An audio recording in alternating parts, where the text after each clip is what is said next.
chaque semaine, j'ai mon objectif. Ok, il faut que j'arrive à faire tout ça. C'est vraiment quelque chose que j'ai acquis par le sport de haut niveau. Ça m'a aussi aidé à prendre confiance en moi et à me rendre compte que c'est pas parce que parfois je me sens faible ou que j'ai l'impression que les autres me voient faible que je le suis. Et ça, c'était vraiment une très grande leçon de vie pour moi. Salut, ici François et bienvenue sur Aux frontières du possible. On dit souvent que rien n'est impossible. Ça tombe bien. Dans ce podcast, retrouvez à chaque épisode des astuces, des conseils, des techniques, des méthodes et des stratégies qui permettent de surmonter les difficultés, booster ses capacités et atteindre ses objectifs. Alors, abonnez-vous à Aux frontières du possible sur votre application de podcast favorite, montez le son et préparez-vous, vous aussi, à dépasser les frontières du possible. Bonjour à toutes et à tous. On parle souvent de choses en rapport avec le développement de notre mental dans Aux frontières du possible, comme par exemple comment booster sa mémoire, vaincre ses peurs, apprendre des langues, etc.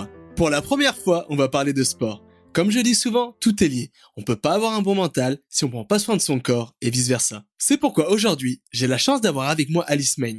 Alice Main est experte en performance sportive de haut niveau, coach et dans l'équipe de France d'aviron. Dans cet épisode, on parle de son parcours, du poids du mental sur la performance sportive, de féminité et musculation, de l'importance de l'alimentation, de sa participation dans l'émission de télé-réalité Game of Love diffusée sur Énergie 12.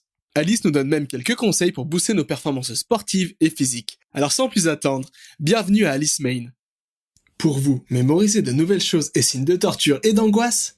Dès que vous souhaitez retenir une nouvelle information malgré vos efforts répétés, il suffit de quelques minutes, voire pire quelques secondes, et hop, vous avez tout oublié. À cause de ça, vous commencez à perdre confiance en vous. Vous pensez être incapable d'acquérir une nouvelle compétence, d'apprendre une langue étrangère, de vous réorienter professionnellement, suivre une formation, ou tout simplement d'obtenir vos diplômes. En bref, vous pensez avoir une mauvaise mémoire. Ne vous inquiétez pas, à tout problème, sa solution. Et vous savez quoi ? J'ai la solution. Vous n'avez pas une mauvaise mémoire. Vous n'utilisez tout simplement pas les bonnes techniques. Vous pouvez vous inscrire gratuitement à ma nouvelle formation de plus 40 minutes où je vous dévoile la recette d'une super mémoire, ingrédient par ingrédient. En la suivant, vous serez capable de booster considérablement votre pouvoir de mémorisation. Vous savez quand il aurait fallu commencer à booster sa mémoire ? Non ? 10 ans en arrière. Vous savez quand c'est le deuxième meilleur moment pour booster sa mémoire ? Non ? Eh ben c'est maintenant. Alors inscrivez-vous gratuitement à ma formation Une super mémoire, soit en allant sur le site www.superapprenant.com, soit en cliquant sur le lien se trouvant dans le descriptif de cet épisode. Ne vous gâchez plus la vie à cause d'une mauvaise mémoire, il est temps de prendre enfin le dessus, dès maintenant.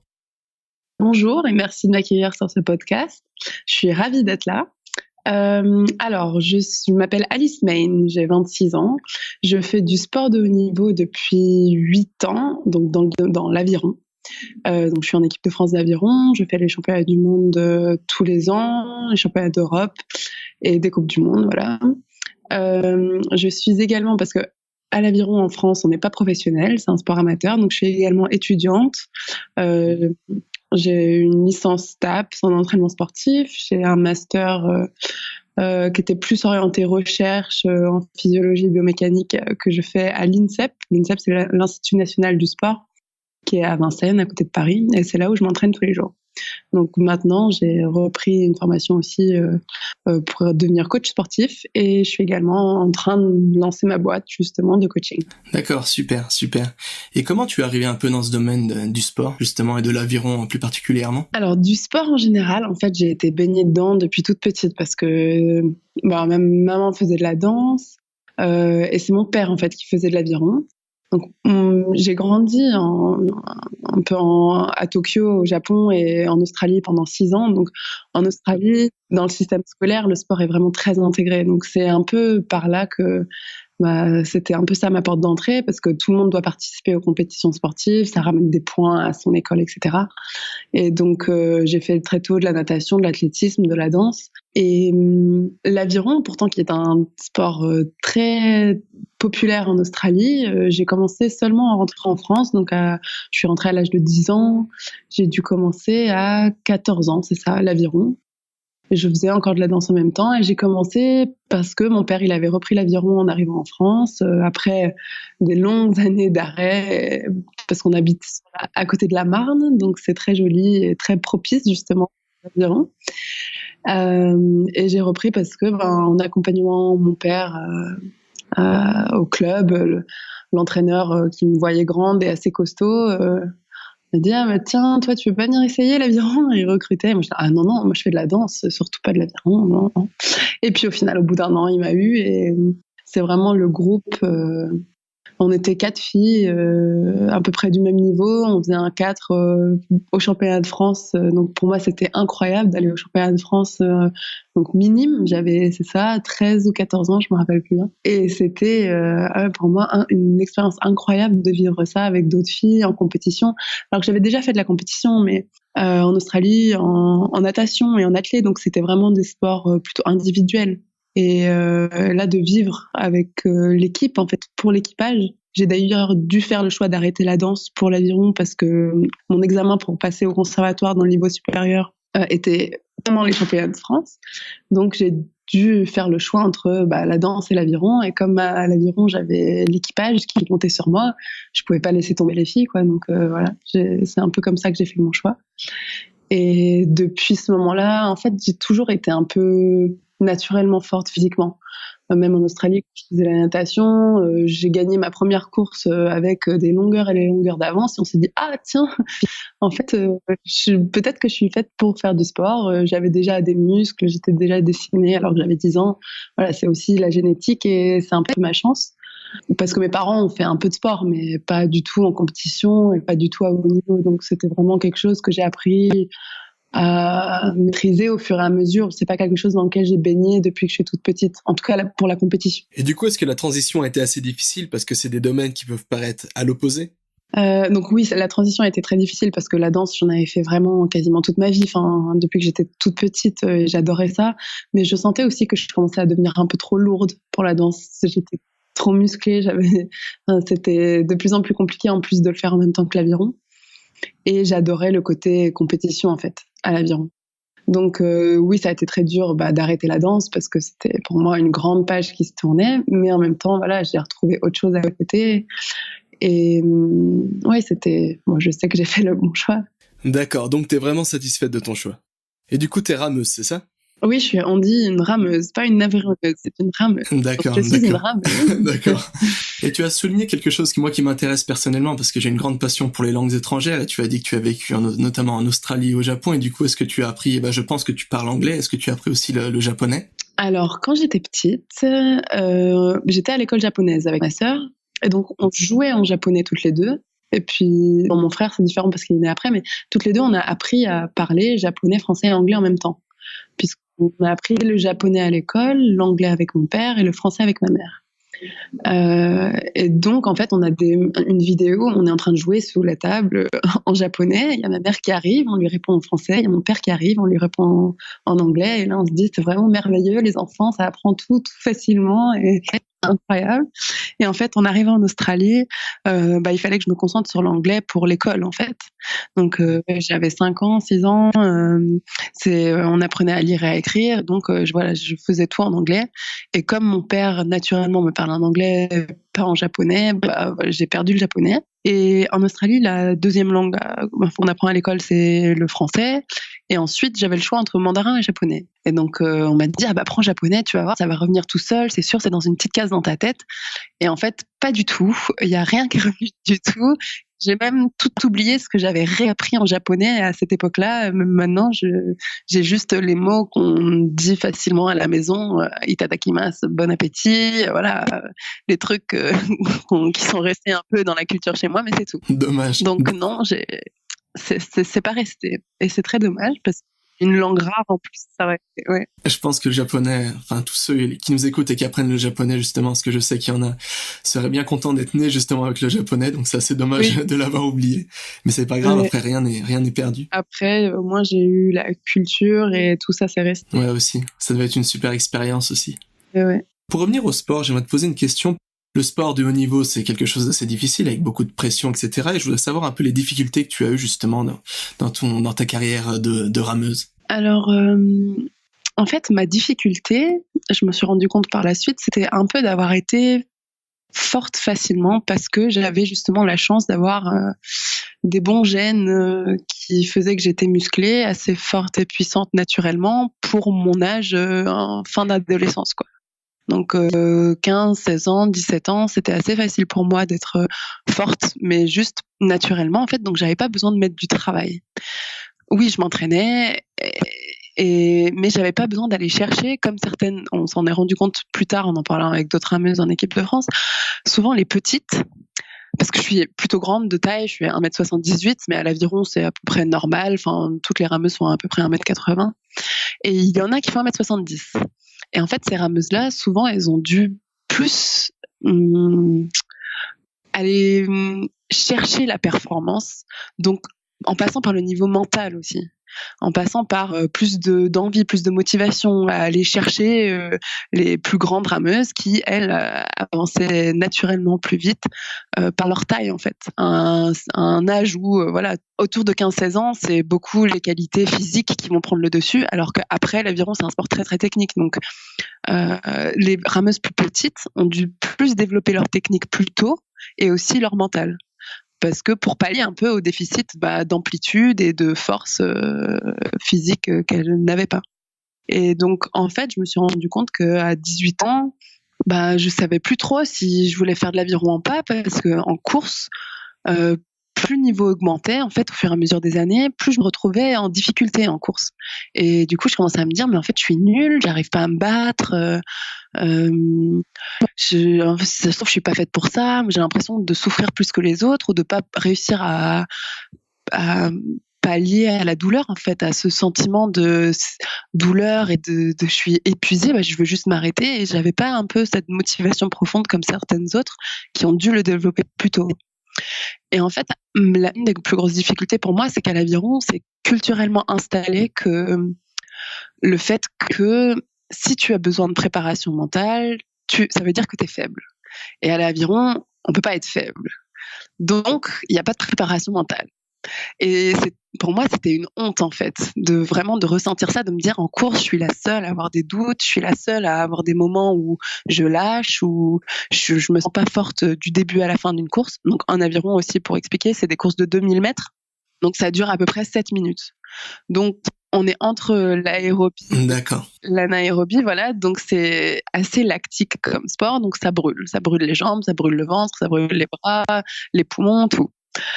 Et donc, c'est un sport très intense qui demande vraiment d'aller puiser dans ses ressources et qui demande des grandes qualités mentales aussi. Oui, comme tous les sports d'endurance. Et en plus, c'est un sport d'endurance et de sprint. Donc, il y a les deux.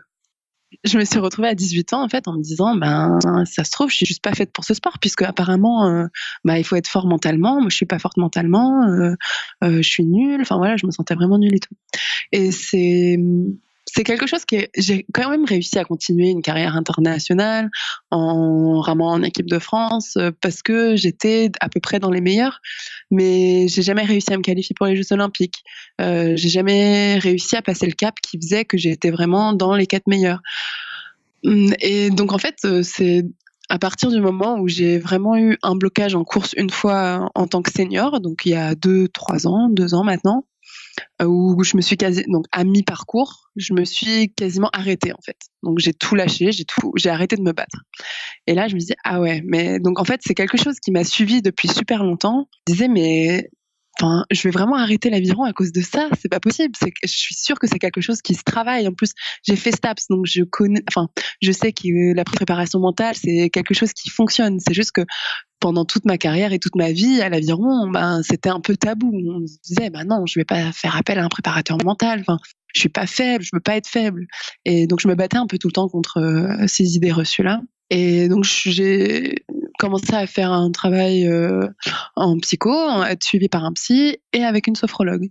Et j'ai réussi à débloquer mon blocage en faisant de la prépa mentale avec la sophrologue. D'accord, et c'est justement en fait parce que t'avais, comme tu le disais, t'avais vraiment les capacités physiques, c'était vraiment le mental qui t'empêchait, t'avais un peu atteint un plateau comme on dit, et qui t'empêchait d'aller encore plus loin. En fait, je n'avais jamais eu à le travailler avant. J'avais jamais eu à le stimuler avant. Et du coup, je pense que c'est quelque chose qui m'a manqué en étant plus jeune. Et j'ai dû le travailler plus tard en fait.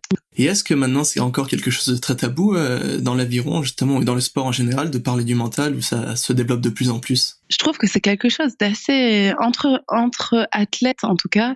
Si on n'est pas proche, si c'est pas mes amis, je vais avoir du mal à leur dire ah bah ouais moi sur cette course-là j'ai eu des doutes à ce moment-là quoi. Et on a l'impression que tout le monde est hyper fort, hyper combatif du début à la fin d'une course, et alors que c'est faux. Et justement quand j'ai eu ces problèmes-là, j'ai commencé à en parler avec mes amis parce qu'avant on n'en parlait pas, c'était encore très tabou. Et en fait je me suis rendu compte que tout le monde en avait des doutes. Tout le monde, tout le temps, même les plus grands champions. Et donc c'est pas parce qu'on a des doutes en course qu'on est faible ou qu'on n'est pas fait pour ce sport-là, ou que voilà il faut changer quoi que ce soit. C'est juste que ça se travaille. Et il faut aussi accepter que c'est normal. Maintenant c'est toujours tabou. Et c'est justement en train de changer. Et maintenant il y a par exemple une psychologue qui vient de travailler avec nous en stage pour travailler avec les entraîneurs, mais aussi avec les athlètes. Donc ça, c'est pas vraiment de la préparation mentale, mais c'est voilà une psychologue qui va aider aussi dans la communication, dans les relations interpersonnelles, sur plein de choses aussi, sur la dynamique du groupe, etc. Mais aussi, il y a une préparatrice mentale maintenant qui est à notre disposition, et on nous a proposé d'aller la voir. Donc ça change, les mentalités changent, et voilà, on commence à voir un peu des choses un peu plus normales qui se passent, et de se dire que le mental est un facteur énorme dans notre performance, et que oui, ça se travaille, que c'est pas juste des qualités innées. Et toi, est-ce que tu aimerais un peu se développer ce côté mental aussi, justement avec ton entreprise de coaching sportif? Oui, je suis ravie que tu en parles, parce que justement, donc ma boîte, j'aimerais bien la développer autour de 3 points en fait. Donc c'est du coaching physique, mais pour moi c'est tellement lié au mental, parce que maintenant, on va pas se le cacher, tout le monde veut faire du sport parce que pour sa santé, mais aussi beaucoup pour ressembler à quelque chose qui est un peu induit par tous les médias.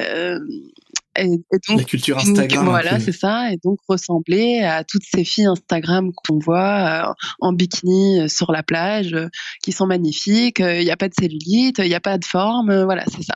Et maintenant, inconsciemment, tout le monde a un peu intégré ça depuis des années et des années. Ça commence à changer tout doucement, parce qu'il y a de plus en plus de marques maintenant qui commencent à intégrer des femmes plus normales, avec plus de forme, etc. Mais c'est encore quand même très ancré que tout le monde fait du sport pour être beau. Et donc moi, ce que j'aimerais vraiment développer avec mon entreprise, c'est faire du coaching sportif, oui, mais en même temps faire un peu de l'éducation sur pourquoi notre corps il est comme ça, pourquoi est-ce qu'on a des formes, et pourquoi est-ce qu'on veut le changer absolument. Juste une prise de conscience par rapport à je vois des images de magazines de femmes filiformes depuis que je suis née, donc je réfléchis comme ça. Déjà, cette première prise de conscience, elle est super importante.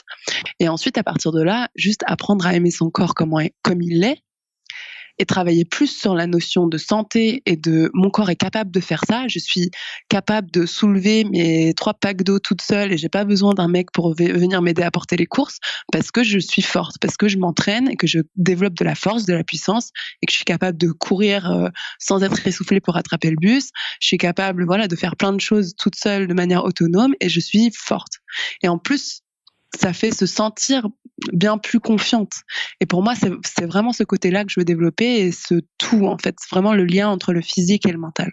D'accord, ce qui est vraiment important justement. Et tu es un peu, j'ai vu, je crois que c'était sur Insta, je sais plus, j'ai vu sur internet en recherchant un peu, parce que j'aime un peu connaître un peu mieux mes invités avant de les interroger, que tu avais un peu un slogan, c'était s'aimer avant de pouvoir se changer. Ouais, c'est ça, exactement, parce que tout le monde veut changer pour ressembler à quelque chose, mais en fait pour moi le principal c'est déjà apprendre à aimer son corps comme il est maintenant au jour J, parce que c'est comme ça qu'on est, on en a qu'un de corps et il est comme ça, c'est tout.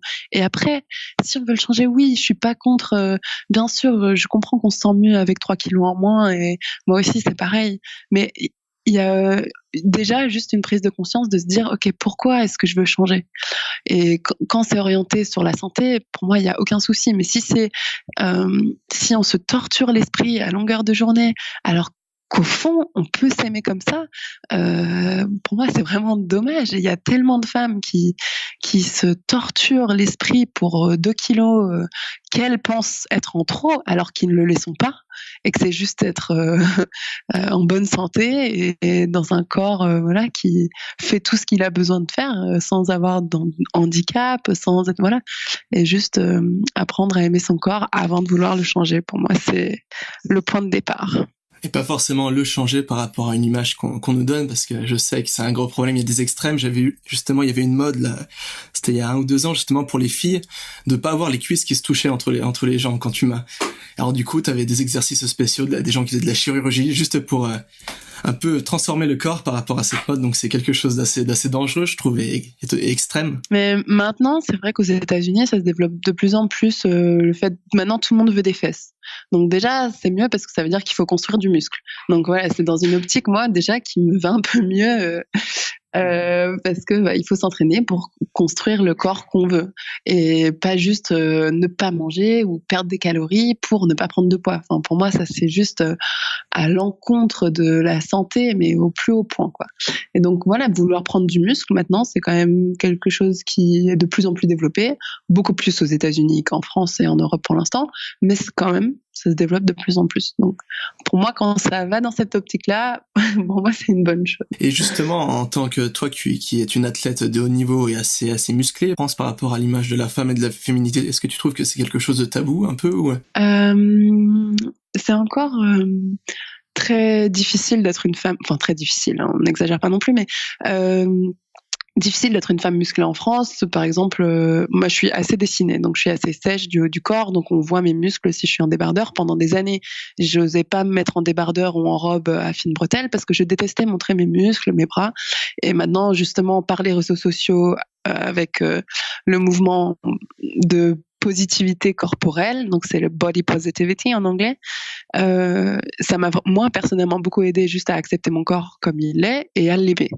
Et donc maintenant je suis fière de mes muscles. Donc maintenant j'ai aucun problème et pour moi féminité et sport de haut niveau vont très bien ensemble parce que la féminité c'est chacun se l'approprie à sa manière aussi. C'est pas forcément être super maquillée et vouloir plaire aux hommes. C'est pas ça la féminité. La féminité c'est être une femme. Donc c'est se sentir femme. C'est quelque chose de très personnel. Pour moi, ça va être pas des choses qui vont du tout à l'encontre l'une de l'autre, mais c'est aussi quelque chose qu'il faut arriver à changer dans les mentalités, parce que tout le monde, moi, va me dire, si on me voit dans la rue, ah, maintenant, enfin, si on me voit en tenue de sport, en tout cas, on va, la plupart du temps, me dire que je suis trop musclée. Ou les gens me le diront pas, mais ils le penseront. Ou alors, sinon, j'ai pas mal de remarques dans les transports en commun. Oh là là, qu'est-ce que t'as des cuisses? Oh là là, t'as des trapèzes. Oh, tu fais quoi comme sport et tout? Et j'ai pas forcément envie qu'on me parle de mon corps, quoi. Je me rends compte que c'est pour eux, c'est plus un compliment, ou alors c'est juste qu'ils sont surpris. Mais est-ce que quand tu vois quelqu'un d'obèse, tu vas lui dire qu'il est obèse? Non. Est-ce que quand tu vois quelqu'un de maigre, tu vas lui dire qu'il est maigre? Non. Enfin, c'est juste, voilà, c'est parce que ça surprend encore beaucoup les gens, puisque c'est pas très développé, quoi, en Europe. Beaucoup plus aux États-Unis maintenant, notamment le mouvement du CrossFit, qui moi m'a beaucoup aidé à être fière de mon corps, parce que au CrossFit, avoir des cuisses, c'est waouh, tout le monde adore et tout le monde adore les femmes musclées au CrossFit. Donc de rentrer dans une norme aussi, je suis assez dans la norme du CrossFit, c'est aussi quelque chose qui m'a aidée. Mais c'est pareil, c'est parce que je suis rentrée dans une norme, alors que ça devrait pas être pour ça. Ça devrait être juste parce que je suis moi et voilà. Et ouais, je pense que ça change un peu quand même les mentalités, justement, comme tu le dis, avec la culture du CrossFit, où on voit plus de gens de plus en plus musclés, etc. Ouais. Donc je pense que ça s'arrange de plus en plus. Je pense qu'il était beaucoup plus dur encore 20 ans en arrière d'être une femme musclée que maintenant. Même si c'est difficile maintenant, je pense que c'est quand même un peu plus facile qu'avant. Ah oui, c'est sûr, mais je le vois avec toutes mes copines à l'aviron. On est plusieurs à avoir des physiques naturellement, à naturellement prendre du muscle et être dessinées. Et, toutes pendant notre enfance, c'était plus compliqué, mais maintenant ça va bien mieux. Et ça se voit sur les réseaux sociaux, c'est énorme. L'impact aussi des réseaux sociaux sur l'image corporelle et transformer justement de vouloir d'être maigre qui était avant la très grande mode, maintenant ça se transforme quand même bien plus en être en bonne santé avec tout ce qui est la nutrition, être végane, sans gluten, etc., les modes du moment. qui vont de pair avec vouloir être un peu plus musclé, prendre un peu de fesses, de cuisses, un peu plus dessiner des bras, des abdos. Voilà, ça commence quand même à être plus intégré. D'accord. Justement, tu as souligné quelque chose de très important dans le sport et les performances physiques de manière plus générale, c'est le poids de l'alimentation. Alors je suppose que tu suis un régime particulier quand on est athlète, voilà. Est-ce que tu pourrais un petit peu en parler de ça? Alors, oui, à l'Aviron, on est venu à la nutrition assez tard, je trouve. Même le sport de haut niveau en France n'est pas très très pointilleux sur la nutrition. Pour moi, le sport qui s'y est le plus intéressé et de la meilleure manière qui soit, c'est le CrossFit.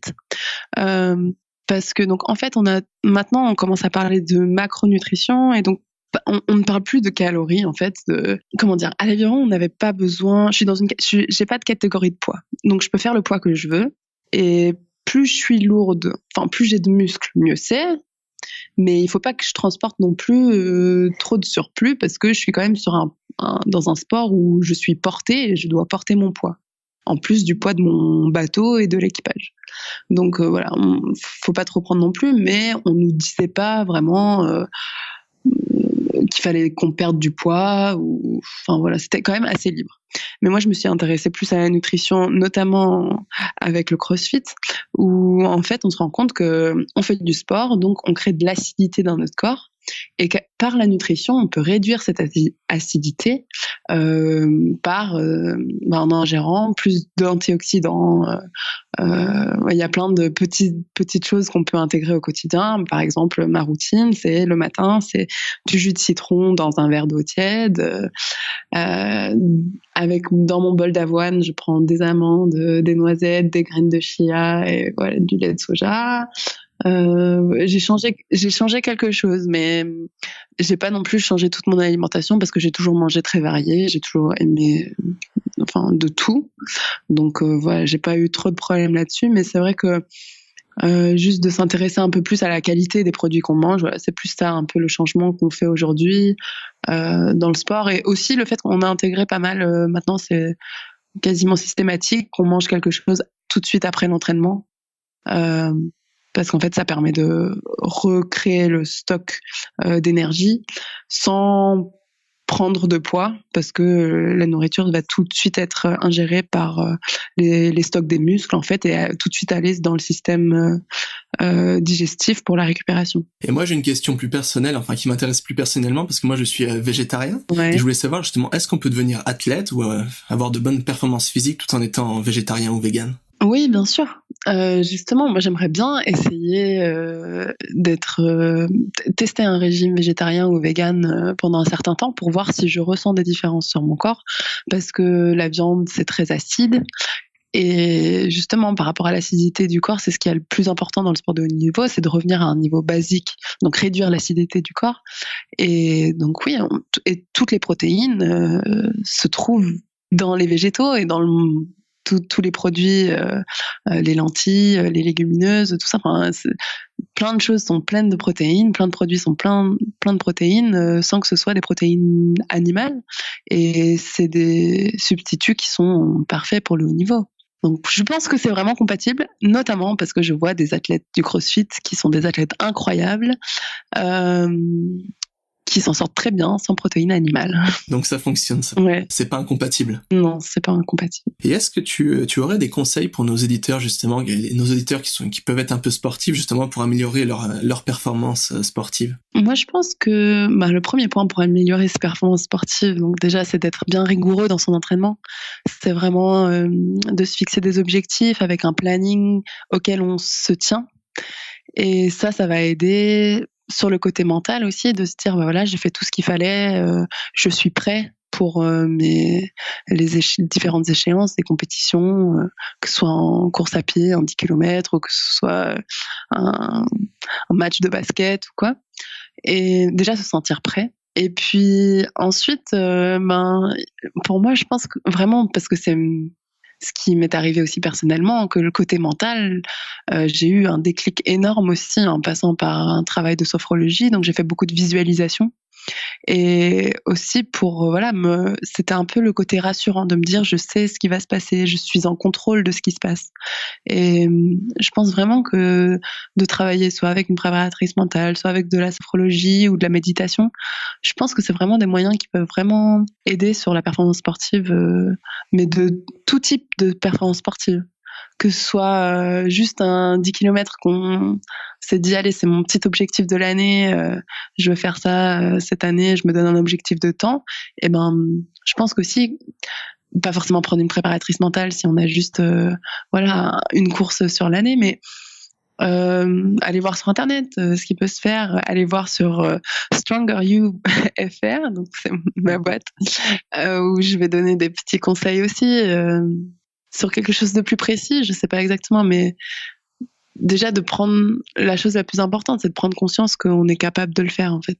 C'est déjà ça le point de départ, de renforcer sa confiance en soi. Et pour moi, ce qui a le mieux fonctionné, c'est vraiment de me rappeler, de se recentrer sur sa motivation. Pourquoi est-ce qu'on fait ça à la base ? C'est quoi qu'on aime là-dedans ? Et c'est quoi qu'on va chercher ? Ça peut être quelqu'un qu'on veut impressionner, ça peut être parce qu'on veut se prouver quelque chose à soi-même ou à quelqu'un d'autre, mais mettre le point, vraiment mettre le doigt sur c'est quoi qui me fait que je veux faire ça, c'est quoi ma motivation profonde. Je pense que c'est le meilleur point pour améliorer sa performance. D'accord, super. Eh ben, merci Alice pour ces quelques conseils. Et j'aimerais un petit peu dévier parce que tu as été connue, c'était il y a quelques années pour avoir fait une émission de télé-réalité. Ouais. Est-ce que tu pourrais nous parler un peu de cette expérience ? Parce qu'en fait, Alice, elle a participé à l'émission de télé-réalité Game of Love. En fait, la règle, c'est qu'il y a plusieurs couples qui se retrouvent sur une île et personne ne sait qu'ils sont en couple. Et du coup, on doit reconnaître qui est avec qui. Oui, c'était l'année dernière.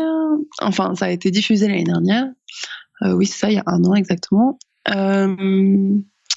Eh bien, c'était une expérience surprenante parce que je ne me destinais pas à faire de la télé-réalité.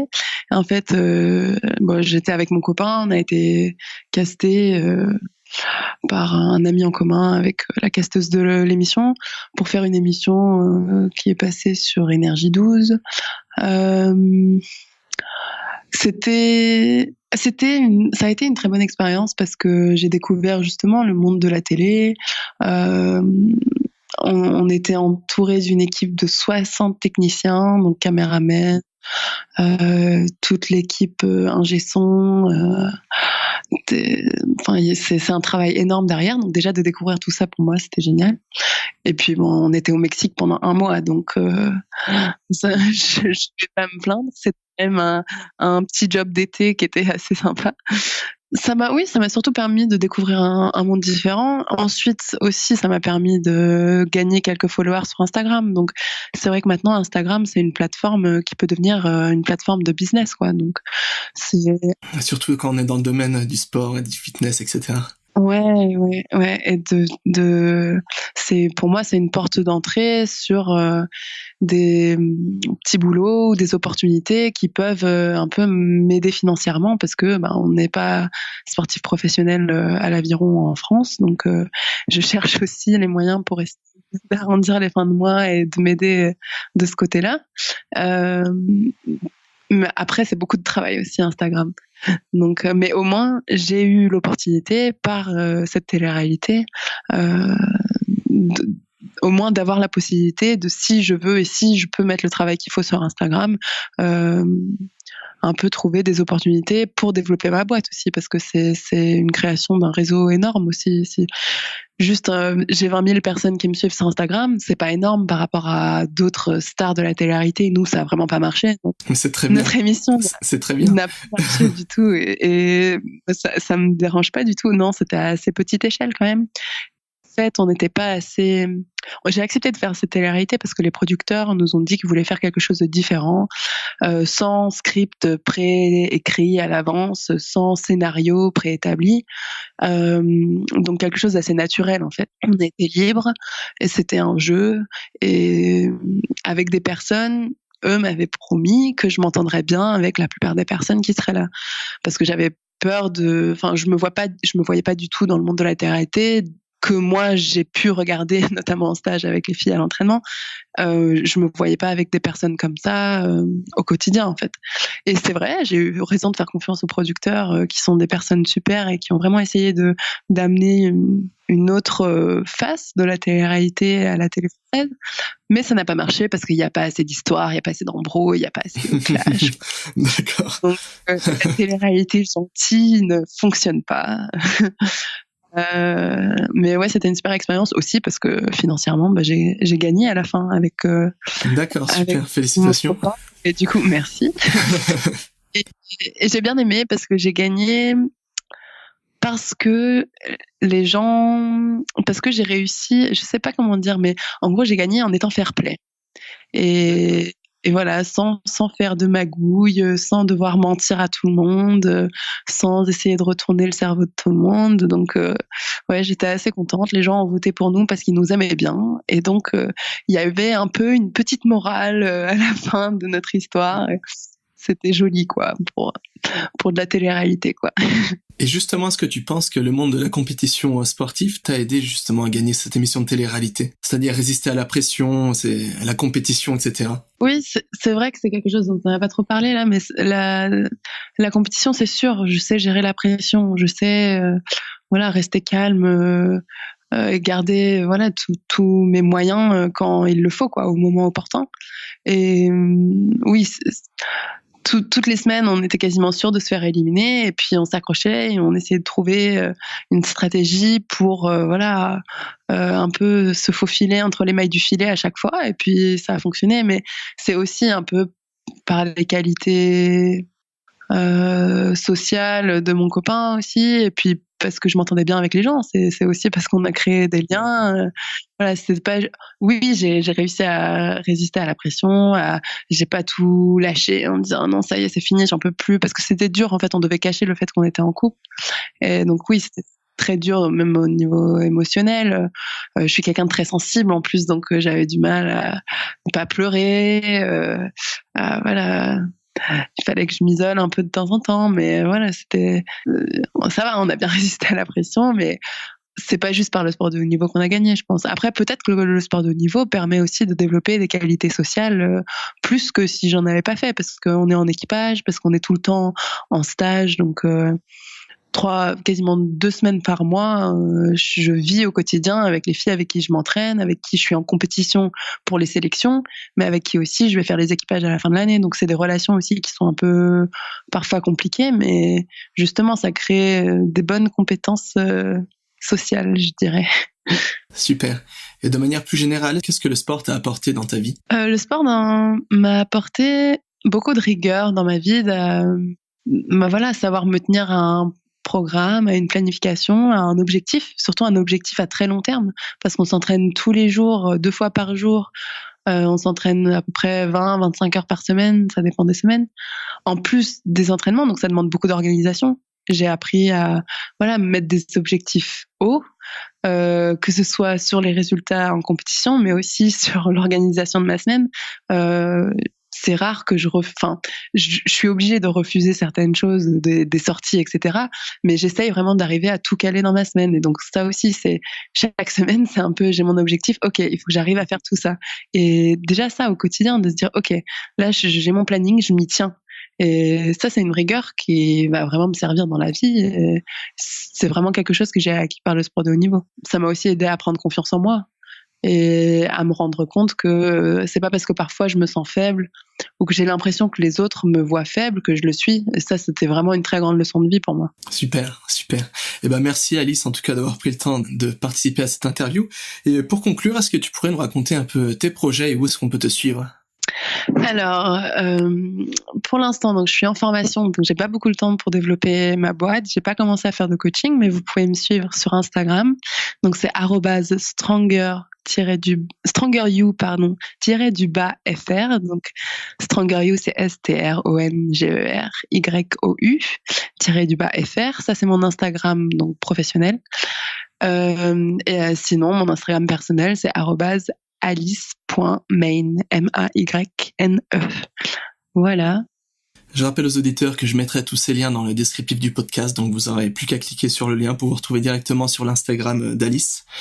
Et au niveau de peut-être que tu pourrais parler un peu de ta boîte Stronger You, donc c'est vraiment que du coaching, c'est ça? Coaching personnel ou j'aimerais beaucoup créer des cours collectifs. Notamment, il y a mon club d'aviron à Nogent-sur-Marne qui me prêterait la salle pour que je puisse faire des cours de collectif d'initiation à la musculation, de circuit training. Et puis, j'aimerais faire du yoga, du stretching, un peu d'haltérophilie, et que les filles aussi se sentent bien dans une salle de sport, dans une salle de fitness.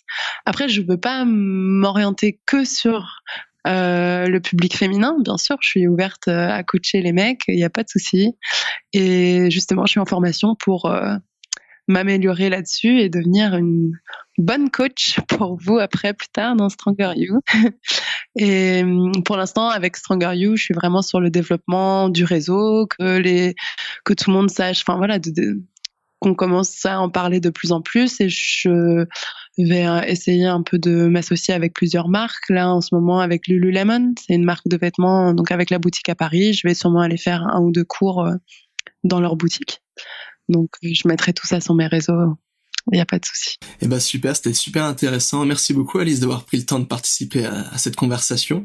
Merci beaucoup pour l'invitation. J'ai beaucoup appris parce que moi j'avoue que le sport c'est pas ma tasse de thé, mais ça donne envie de s'y mettre en tout cas. Donc c'est bien, c'est motivant. Ok, super, merci beaucoup à toi. Eh ben merci beaucoup Alice, et puis peut-être à une prochaine fois. Et bon courage dans tes projets. Avec grand plaisir. Merci beaucoup. Vous avez aimé cet épisode? Vous voulez continuer à développer un peu plus vos capacités et soutenir ce podcast? C'est facile, c'est gratuit et ça ne vous prendra que 15 secondes. Abonnez-vous à Aux Frontières du Possible sur iTunes ou votre application de podcast favorite et laissez-moi un petit commentaire. Vous pouvez aussi retrouver tous les liens et ressources mentionnés dans cet épisode et plein d'informations utiles et intéressantes en allant sur le site www.ausfrontièresdupossible tout attaché et au pluriel.com. Un grand merci et n'oubliez pas, rien n'est impossible à qui sait apprendre.